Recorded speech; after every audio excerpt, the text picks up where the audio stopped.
দুনিয়াতে আমরা কারো কাছে কেউ নিরাপদ না। স্বামীর কাছে স্ত্রী, স্ত্রীর কাছে স্বামী, ছেলের কাছে মা, মেয়ের কাছে মা, মায়ের কাছে ছেলের সন্তান, মেয়ের সন্তান। কেউ নয়, বরং কোথাও নয়। মানুষ আজকাল এতটা বর্বর হয়েছে, কঠিন হয়েছে, যেখানে দূরের কেউ তো দূরের কথা, নিজের মা বাবা কিংবা নিজের সন্তানের কাছেও আমরা নিরাপদ না। কী করব? যাদেরকে এত কষ্ট করে মানুষ করা, পেটে ধরা থেকে শুরু করে বড় হওয়া অবধি এদের যন্ত্রণা সহ্য করা, নিঃস্বার্থ ভালোবাসা দিয়ে এদেরকে বড় করা, এদের পিছনে নিজের জীবনের মূল্যবান সময়গুলো শেষ করা, এই কথাগুলো কোনো মা কোনোদিন বলেনি যে আমার সন্তানের জন্য আমার মূল্যবান সময়, আমার সৌন্দর্য, আমার লাবণ্য শেষ হয়ে গেছে। কোনো মা না। এই কথাগুলো শুধুমাত্র বলার কারণ এখন যে এরকমের নরপিচার সন্তানের জন্য এই কথাগুলো প্রযোজ্য।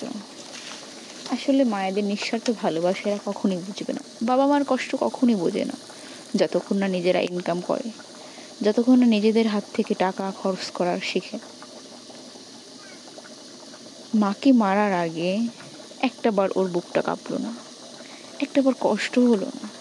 আবার মেরে ডাকাতের নাম করে কুঠাল দিয়ে সে আলমারিগুলো টুকরো টুকরো করেছে, যাতে ভাবে যে ডাকাতরাই তার মাকে মেরেছে। কিন্তু আমাদের দেশের সেনাবাহিনীরা, আর্মিরা, র্যাবরা এখন অনেক সতর্ক, আলহামদুলিল্লাহ। তারা খুঁজে সূক্ষ্ম তদন্ত করে ঠিকই বের করে ফেলেছে। এমন নরপিচার সন্তানের, এমন নরপিচাসের যেন এত শাস্তি হয়, এত বেশি শাস্তি হয়, যাতে প্রত্যেকটা নরপিচাসের বুক কেঁপে ওঠে, যেন থমকে যায় ওখানেই, যেন মা বাবার পদতলে সবসময় থাকতে চায়, মা বাবার ওর সাথে জোরে কথা বলার মতো সাহস এদের না হয়। এদেরকে এত কঠিনভাবে বিচার করা উচিত, এদেরকে রাস্তায় ক্রস ফায়ার করা উচিত।